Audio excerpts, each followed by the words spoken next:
नमस्कार दोस्तों, कभी पैकेट घुमाकर देखा है जिस ब्राउन ब्रेड को आप हेल्दी समझते हैं उसमें क्या क्या डला हुआ है। आज के दिन दुनिया भर में ब्रेड एक बहुत ही कॉमन फूड आइटम है। इसे हर कोई हर समय खाता है। इंडिया में कितने जरिए हैं इसे खाने के। Bread jam, bread gulab jamun, bread halwa, bread roll, bread pakora, bread omelette. लेकिन सवाल यहाँ पर यह है कि इस ब्रेड के अंदर एक्चुअली में डला क्या हुआ है और ये आपकी हेल्थ के लिए सही है या हानिकारक है। व्हाइट ब्रेड और ब्राउन ब्रेड के बीच में क्या अंतर है, रोटी से इसे कैसे कंपेयर किया जा सकता है। पिछली बार जैसे मैंने कोल्ड ड्रिंक्स की गहराई से एनालिसिस करी थी, आज के इस वीडियो में आइए जानते हैं ब्रेड को गहराई से।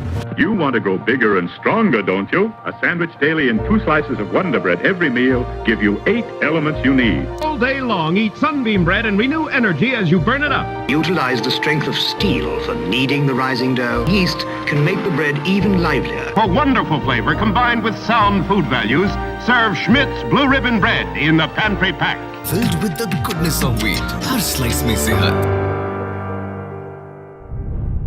सबसे पहले बेसिक से शुरुआत करते हैं। ये ब्रेड एक्चुअली में होती क्या है। बेसिकली देखा जाए तो ब्रेड 4 मेन चीजों से बनती है। पहला फ्लावर यानी आटा या मैदा हो गया। दूसरा पानी, आटे और पानी को साथ में मिलाकर डो बनाया जाता है, जैसे हम रोटी बनाते वक्त भी करते हैं। तीसरा नमक यानी सॉल्ट और चौथा यीस्ट। आप पूछोगे यहाँ पर नमक डालने का क्या पर्पस बना ब्रेड में, तो नमक के 3 मेन कारण होते हैं। पहला यह है कि नमक एक नेचुरल एंटीऑक्सीडेंट है, एक नेचुरल प्रिजर्वेटिव का काम करता है, जिसकी वजह से ब्रेड को ज्यादा देर तक स्टोर करके रखा जा सकता है। दूसरा, ब्रेड का टेस्ट बेटर हो जाता है थोड़ा नमक डालने से। और तीसरा और मोस्ट इंपॉर्टेंटली, नमक की वजह से जो ग्लूटेन स्टैंड्स होते हैं वो ज्यादा मजबूत बनते हैं। आटा गूंदने को इंग्लिश में कहा जाता है नेडिंग द डो। और जब आप ये करते हैं, जो आटे के अंदर ग्लूटेन मौजूद होता है वो साथ जुड़ने का काम करता है, जिसकी वजह से ब्रेड या रोटी हो गई वो एक पीस में बने रहते हैं। और नमक डालने से ये ग्लूटेन स्टैंड्स और मजबूत होते हैं। फिर आता है हमारा चौथा इंग्रेडिएंट यानी यीस्ट। यीस्ट बेसिकली दोस्तों सिंगल सेल्ड माइक्रो ऑर्गेनिजम्स होते हैं जो कि फंगाई ग्रुप में आते हैं। हिंदी में हम इन्हें खमीर कहते हैं।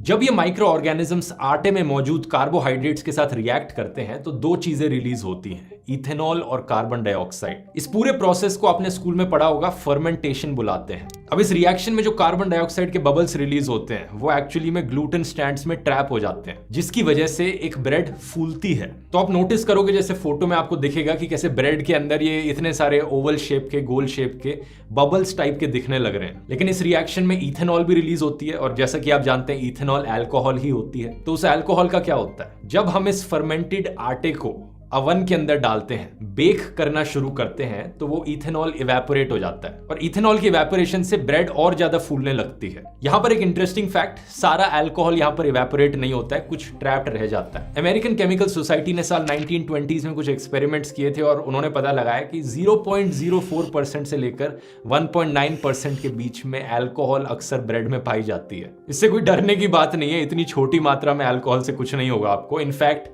उन साइंटिस्ट ने ऑब्जर्व किया था कि इतना बचा हुआ जो अल्कोहल होता है, इससे ब्रेड का फ्लेवर ही इनहैंस होता है, यानी टेस्ट बेटर होता है ब्रेड का इसकी वजह से। तो ये है दोस्तों ट्रेडिशनली ब्रेड बनाने का तरीका। इसी तरीके का लोग सदियों से इस्तेमाल करते आ रहे हैं दुनिया भर में ब्रेड बनाने के लिए। साल 1857 में लुइस पैस्चर ने फर्मेंटेशन के प्रोसेस की एक साइंटिफिक अंडरस्टैंडिंग दुनिया को बताई थी। इसके बाद हमें पता चला कि फर्मेंटेशन एक्चुअली में होती क्या है, लेकिन इससे पहले लोग इस प्रोसेस का इस्तेमाल करते आ रहे थे बिना पता हुए कि यहाँ पर हो क्या रहा है। अब यहाँ पर हमारी जो रोटी है और ये जो ब्रेड है, इसमें सिर्फ 2 चीजों का अंतर है। रोटी बनाते वक्त हम यीस्ट और नमक का इस्तेमाल नहीं करते, इसलिए रोटी फूलती नहीं है उस तरीके से जिस तरीके से ब्रेड फूलती है। और दूसरा, इसकी वजह से हम ज्यादा देर तक प्रिजर्व करके नहीं रख सकते रोटी को खुली हवा में छोड़कर रखेंगे, एक दिन बाद वो खाने लायक नहीं बचेगी। तो क्योंकि रोटी फूलती नहीं है, इसलिए हम इसे एक फ्लैट ब्रेड की कैटेगरी में डालते हैं। रोटी जैसी ही फ्लैट ब्रेड्स दुनिया भर में बहुत पॉपुलर है। मेक्सिको में आपको मैक्सिकन टॉर्टियाज मिलेंगे जो कि रोटी जैसे बहुत दिखते हैं। अक्सर टॉर्टियाज को कौन से बनाया जाता है, रोटी को हम व्हीट से बनाते हैं। साउथ ईस्ट एशियन कंट्रीज में ऐसी ही बहुत सारी फ्लैट ब्रेड्स आपको मिलेंगी। अफ्रीकन देशों में ऐसी फ्लैट ब्रेड्स आपको मिलेंगी। तो एग्जैक्टली ये आइडिया किसको आया कि हम इस नॉर्मल फ्लैट ब्रेड में यीस्ट डाल देंगे जिससे कि ये फूल जाएगी।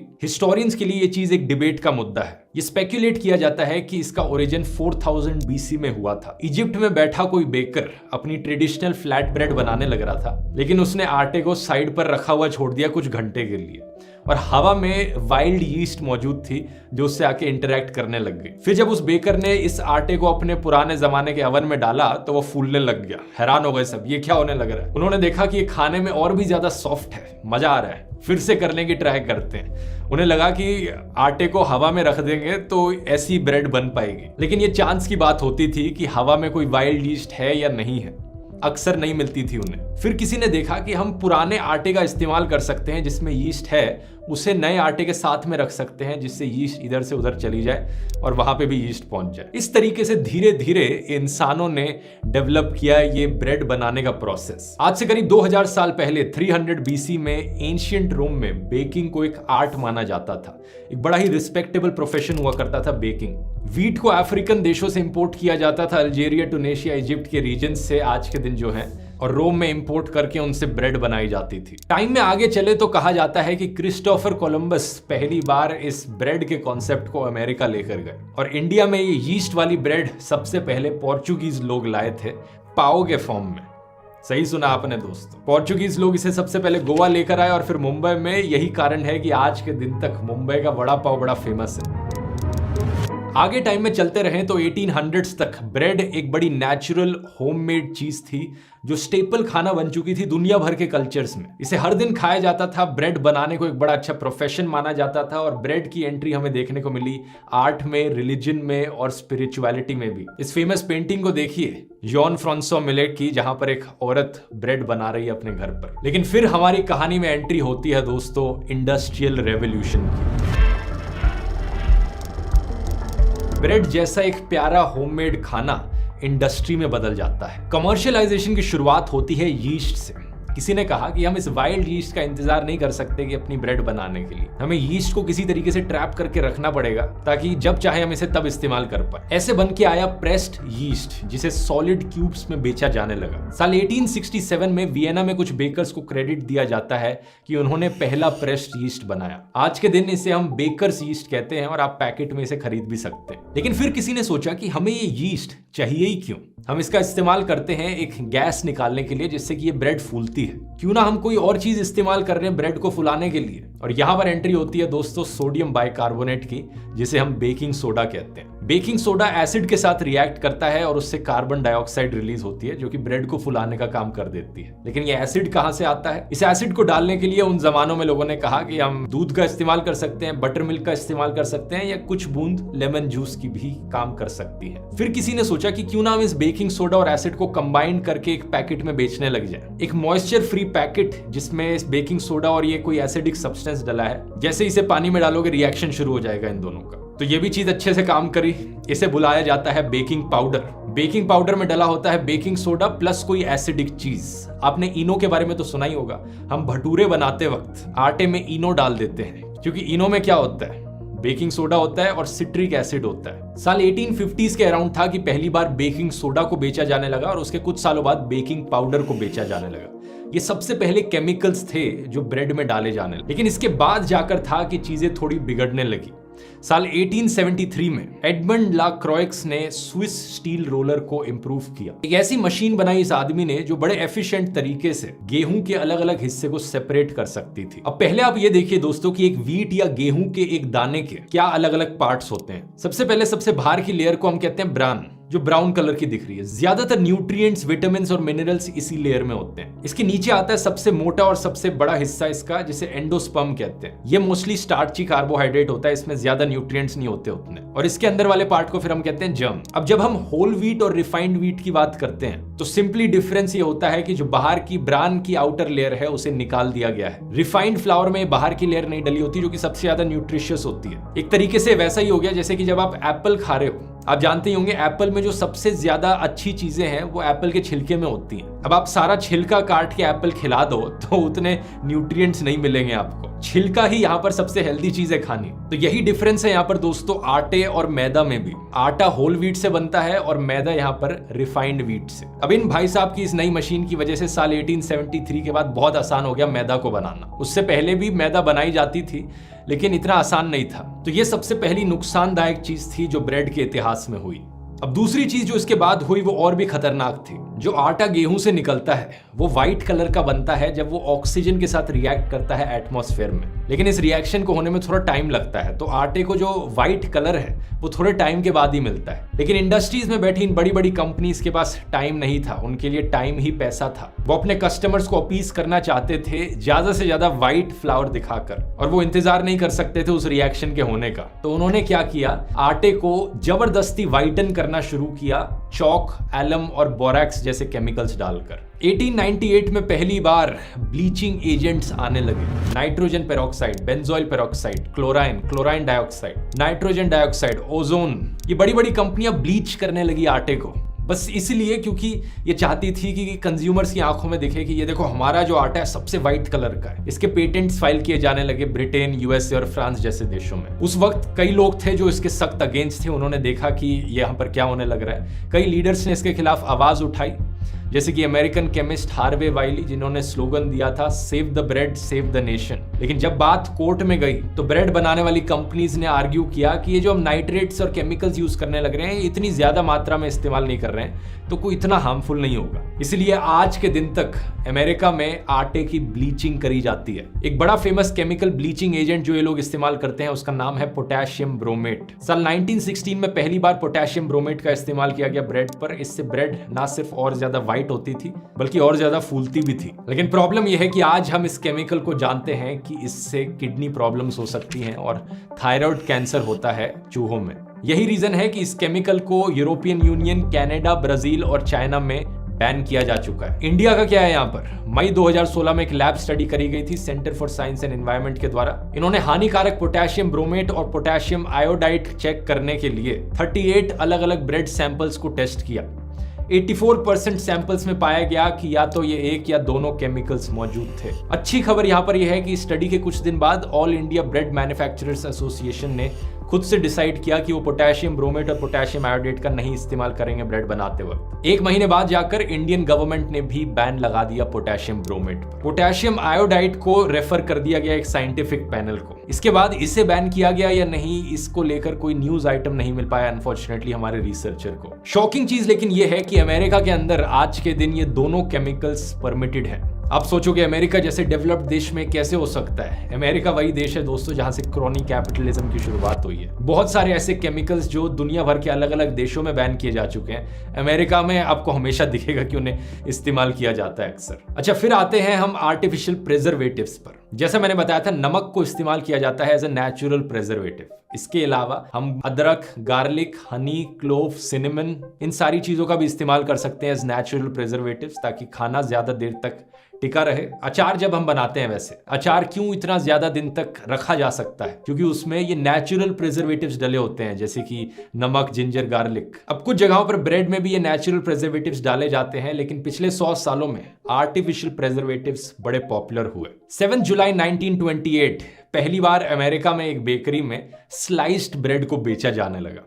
अभी तक वैसे जब भी मैं ब्रेड की बात कर रहा था, ये ब्रेड ऐसी दिखती थी, लेकिन जब आप अपने दिमाग में ब्रेड की पिक्चर इमेजिन करते होंगे तो आप ये स्लाइस्ड ब्रेड से इमेजिन करते होंगे। ये सिर्फ 1928 में ही था कि इसे पहली बार बेचा गया, बनाया गया, और इसका एक बहुत बड़ा नुकसान था। नुकसान ये था कि ये बहुत आसानी से बासी पड़ जाती थी। तो रिलीज होते ही ये ब्रेड एक बहुत बड़ी फ्लॉप रही। लेकिन अगले कुछ सालों में धीरे धीरे और प्रिजर्वेटिव्स का जब इस्तेमाल किया जाने लगा, शेप में इंप्रूवमेंट्स हुई, तो लोगों को ये स्लाइस्ड ब्रेड और पसंद आने लगी। साल 1943 में अमेरिका ने एक बैन लगाया था स्लाइस्ड ब्रेड के ऊपर ताकि स्टील बचाया जा सके। लेकिन उस पॉइंट ऑफ टाइम तक लोगों को ये स्लाइस्ड ब्रेड इतनी पसंद आने लग चुकी थी कि लोगों ने प्रोटेस्ट करना शुरू कर दिया उसके अगेंस्ट। 2 महीने बाद इस बैन को हटाना पड़ा। न्यूयॉर्क टाइम्स पर हेडलाइन छपी, sliced bread put back on sale, हाउसवाइफ्स थम्स सेफ अगेन। सबसे बड़ा रीजन यहां पर यही था, आप देख सकते हो हेडलाइन से, कन्वीनियंस। जो बड़ी बड़ी ब्रेड पहले मिलती थी उन्हें काटना पड़ता था, बहुत मेहनत लगती थी उस ब्रेड को काट के रखने में। स्लाइस्ड ब्रेड का मतलब था कि ब्रेड निकाली और खा लिया।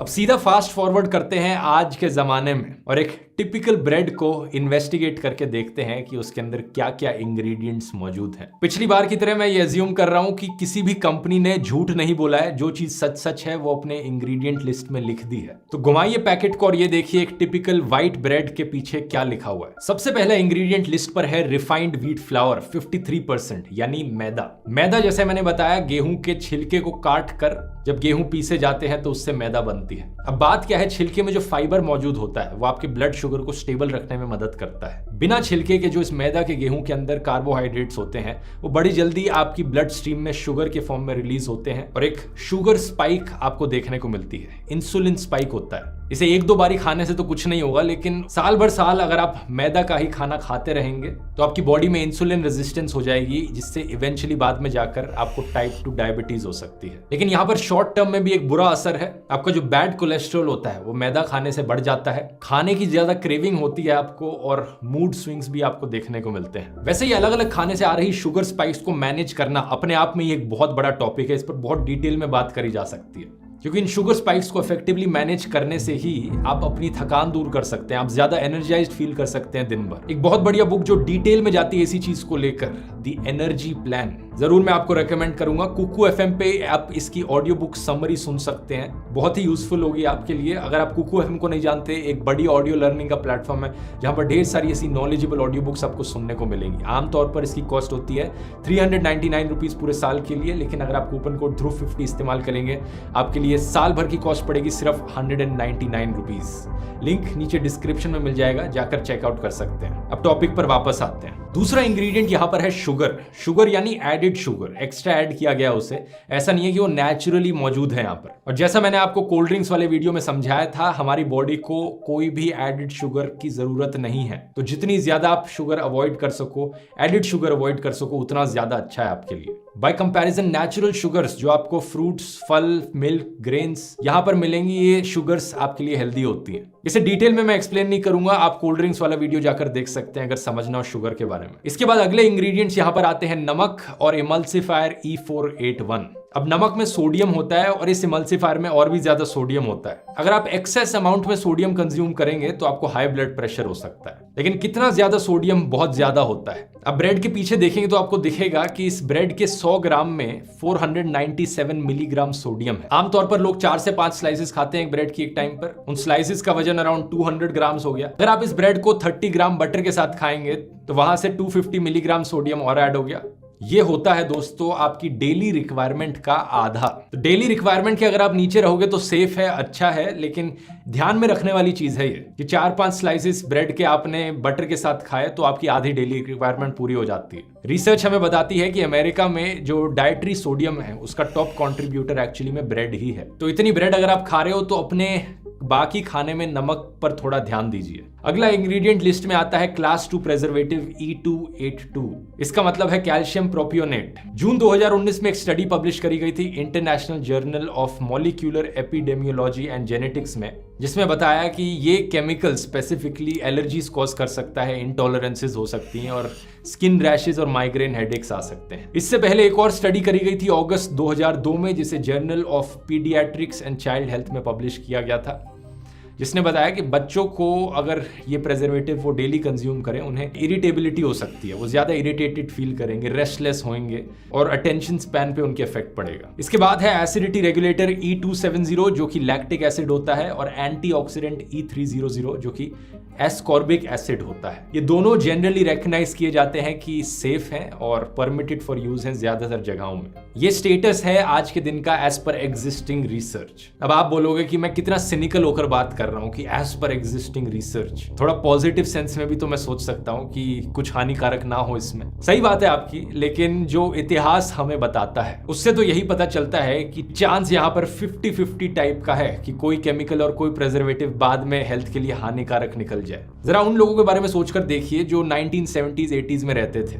वो पोटेशियम ब्रोमेट जैसे केमिकल को अपनी पूरी जिंदगी खाते हुए आए और बाद में एक दिन जाकर उन्हें पता लगता है कि ये तो हेल्थ के लिए कितना हानिकारक है। Europe European food safety authority की वेबसाइट को देखिए, पिछले ही साल एक बड़ा common food colour E171 ban किया गया। उन लोगों के बारे में सोचिए जो इस फूड आइटम को अपनी पूरी जिंदगी खाते आ रहे हैं जिसमें ये फूड कलर डला हुआ था। उन्हें अब आकर पता चलता है कि भाई अब तो हमारी सरकार ने इसे बैन कर दिया है। ये सिर्फ एक एग्जांपल है, ऐसे बहुत से सब्सटेंसेस हैं जो साल भर साल बैन होते रहते हैं और यहाँ पर सबसे स्ट्रिक्ट रेगुलेशंस मैं कहूंगा यूरोपियन फूड सेफ्टी अथॉरिटी की ही है। लेकिन अमेरिका की भी जो फूड रेगुलेशन अथॉरिटी है वो भी टाइम टू टाइम बहुत से हार्मफुल केमिकल्स को बैन करती रहती है। FDA की वेबसाइट में देखिए, FDA removes 7 synthetic flavoring substances from food additives list. Synthetically derived benzophenone, ethyl acrylate, methyl eugenol, mycrene, इन्हें क्यों हटाया गया? FDA कहती है क्योंकि डेटा और रिसर्च ने हमें दिखाया कि इन सिंथेटिक सब्सटेंसेस को जब जानवरों पर इस्तेमाल किया जाता है तो उन्हें कैंसर हो जाता है। ये सोचकर आपके दिमाग में जरूर आएगा कि अब तक जो खिलाया गया है हमें उसका क्या? इस पर कोई बात नहीं करता है, ना ही किसी को अकाउंटेबल ठहराया जाता है इन चीजों को लेकर। इस सरकारों की तरफ से ऐसा ही कहा जाता है कि भाई जो खा लिया उसका कुछ नहीं हो सकता, वो खा लिया तुमने,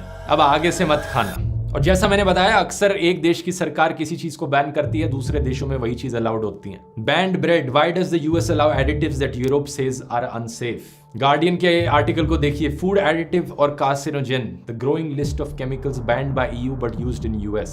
indiatimes.com का article, ever wondered how many food additives Indians consume that are banned in other countries? इन गिने चुने आर्टिकल्स के अलावा मेन स्ट्रीम मीडिया में ये चीजें कभी कवर नहीं की जाती। ऐसा कैसे हो सकता है जिस चीज को यूरोप में बैन किया गया खाने के लिए उसे इंडिया में और अमेरिका में खाने दिया जा रहा है लोगों को? एनीवेज, बात करते हैं ब्राउन ब्रेड की। कुछ लोग कहते हैं कि चलो व्हाइट ब्रेड की जगह हम ब्राउन ब्रेड खा लेते हैं, वो ज्यादा हेल्दी होती है। मेन डिफरेंस ब्राउन ब्रेड में यह है कि मैदा की जगह होल व्हीट फ्लावर का इस्तेमाल किया जाता है। लेकिन इस फेमस ब्राउन ब्रेड के पैकेट के पीछे आप देखेंगे तो आपको दिखेगा कि यहाँ पर होल व्हीट फ्लावर इस्तेमाल किया गया है 53%। लेकिन बाकी इंग्रेडिएंट्स को भी आप वहां पर देख सकते हैं कि कितने प्रेजर्वेटिव्स डाल रखे हैं आर्टिफिशियल। एक बड़ी फेमस कंपनी की ब्राउन ब्रेड है जिसमें बड़ी इंटरेस्टिंग चीज देखने को मिलती है।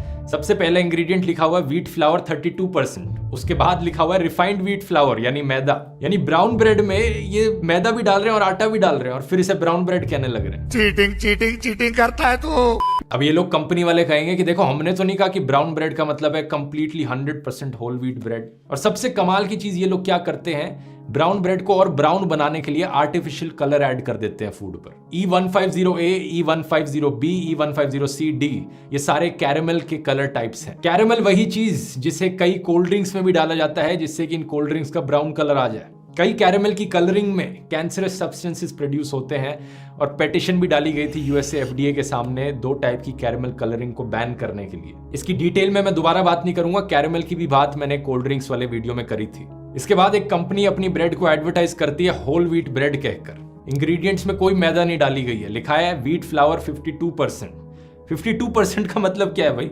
बाकी 48% में क्या डला हुआ है? कोई एक्सप्लेनेशन नहीं दे रखी इन्होंने। और वो जो बाकी केमिकल्स हैं यहाँ भी आपको मिल जाएंगे। अब आप में से कुछ लोग बड़े परेशान और कंफ्यूज हो रहे होंगे कि पहले मैंने कोल्ड ड्रिंक्स को बुरा कहा, अब मैं ब्रेड जैसी चीज को बुरा कहने लग गया हूं और ये आर्टिफिशियल कलर्स, प्रेजर्वेटिव्स तो कितनी चीजों में डले हैं, तो भाई हम खाएं क्या?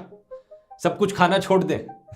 मैं इमेजिन कर सकता हूं आपके कुछ लोगों के दिमाग में पक्का यही चीज आ रही होगी। ये बात सच है कि ये जो आर्टिफिशियल प्रेजर्वेटिव्स, कलर्स हैं, ऐसी चीजें बहुत सारे हमारे फूड आइटम्स में आपको मिल जाएंगी। लेकिन यहाँ पर हेल्दी खाना क्या है ये जानना इतना मुश्किल नहीं है और बहुत सारी हेल्दी चॉइसेस आपके पास एक्चुअली में अवेलेबल हैं। ब्रेकफास्ट में आप दलिया खा सकते हैं फॉर एग्जांपल, जो कि एक्चुअली में होल ग्रेन से बनता है। उसे दूध में कुक करके खा सकते हैं या ओट्स खा सकते हैं। ओट्स को दूध में मिलाकर खा सकते हैं जो कि फिर से होल ग्रेन्स हैं, हेल्दी ग्रेन्स हैं। ओट्स को आप वेजिटेबल्स के साथ खा सकते हैं। बाजरे की खिचड़ी खा सकते हैं आप दही के साथ। फ्रूट्स खा सकते हैं नाश्ते में। बादाम, अखरोट, कैश्यू नट्स जैसी नट्स खा सकते हैं इन सब के साथ। स्प्राउट्स भी एक बहुत अच्छा ऑप्शन होते हैं। हमारा ट्रेडिशनल इडली सांभर खा सकते हैं आप, हाईली न्यूट्रिशियस ब्रेकफास्ट है वो। ये जो सारे खाने के ऑप्शंस मैंने आपको बताए, हेल्दी ऑप्शंस, आप जानते हैं इन सब में क्या चीज कॉमन है? ये सब घर में बना हुआ खाना है। जो चीज आप घर में फ्रेश बनाते हैं, रॉ इंग्रेडिएंट से बनाते हैं, उनमें आपको ये आर्टिफिशियल प्रेजर्वेटिव्स और कलर्स डालने की जरूरत नहीं पड़ती। तो ये घर में बनाई हुई चीजें इसलिए हमेशा हेल्दी होती हैं। ये नहीं कह रहा कि सारा घर का बनाया हुआ खाना हेल्दी होता है। ऑब्वियसली अगर आप बहुत ज्यादा बटर डालोगे, फ्राई करोगे चीजों को, जैसे भटूरे खाओगे, वो कोई हेल्दी नहीं होते इतने। लेकिन फिर भी आप में से कुछ लोग इंसिस्ट करेंगे कि नहीं भाई मुझे तो ब्रेड ही खानी है। ब्रेड में कौन सी ब्रेड अच्छी है? तो अगर आपको ऐसा लगता है कि ब्रेड ही खानी है तो उस ट्रेडिशनल तरीके पर वापस आ जाइए जिसकी बात मैंने वीडियो के शुरू में करी थी। हिस्टोरिकली इंडस्ट्रियलाइजेशन से पहले जैसे ब्रेड को बनाया जाता था वो एक हेल्दी तरीका था ब्रेड को बनाने का। अब इस कैटेगरी में आप अपनी रोटी को भी इंक्लूड कर सकते हो, बाजरे की बनाओ, चने के आटे की बनाओ, गेहूं के आटे की बनाओ। खुद से घर में बनाओगे तो आपको कोई केमिकल्स ऐड करने की जरूरत नहीं पड़ेगी, ऑब्वियसली ज्यादा हेल्दी ऑप्शन है। लेकिन ये फ्लैट ब्रेड हुई अगर, लेकिन आपको नॉर्मल फूली हुई ब्रेड खानी है तो वो भी आप अपने घर में बना सकते हो। कई इंटरनेट पर रेसिपीज आपको मिल जाएंगी। एक ये बड़ी अच्छी स्टेप बाय स्टेप रेसिपी है निशा मधुलिका के द्वारा।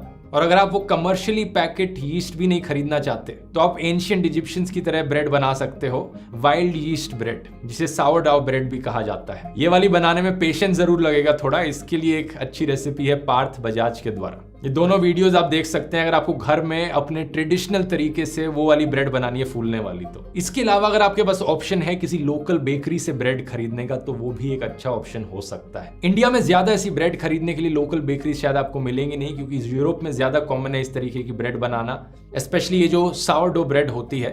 लेकिन फिर भी आप इंसिस्ट कर रहे हैं कोई ब्रांड मैं आपको बता दूं तो आप इंग्रेडिएंट लिस्ट चेक कर सकते हैं। और एक ब्रांड जो सबसे ठीक लगता है दिखने में वो है अक्षयकल्प ऑर्गेनिक।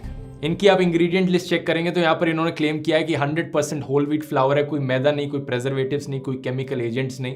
और हाँ, यहाँ पर मैं क्लियर करना चाहूंगा, इन्होंने इस वीडियो को स्पॉन्सर नहीं किया है, कोई ब्रांड एंडोर्समेंट नहीं मिली है इनकी तरफ से। बस जेन्युइनली रिसर्च करते हुए पता लगा है कि अलग अलग कंपनीज की ब्रेड के पीछे इंग्रेडिएंट लिस्ट चेक करो और किन में क्या क्या डला है। तो ये थी कहानी दोस्तों ब्रेड की। जाने से पहले एक चीज मैं आपको कहना चाहूंगा, एक बड़ी सिंपल चीज याद रख लीजिए अगर सुनकर बहुत कंफ्यूजन हो रहा है, क्या हेल्दी है क्या नहीं हेल्दी है। ज्यादातर चीजें जो आप दुकान से खरीदते हैं खाने की, जिन्हें हफ्तों तक महीनों तक स्टोर करके रखा जा सकता है, उन सब में किसी ना किसी तरीके के प्रिजर्वेटिव्स और केमिकल्स डले होते हैं, तभी वो इतने टाइम तक स्टोर करी जा सकती है। उस टाइप के खाने को हमेशा अवॉइड करने की कोशिश कीजिए। वीडियो पसंद आया नीचे कमेंट्स में लिखकर बता सकते हैं। ऐसे ही और वीडियोस किस टॉपिक पर देखना चाहेंगे, किस फूड आइटम पर देखना चाहेंगे। मिलते हैं अगले वीडियो में। बहुत बहुत धन्यवाद।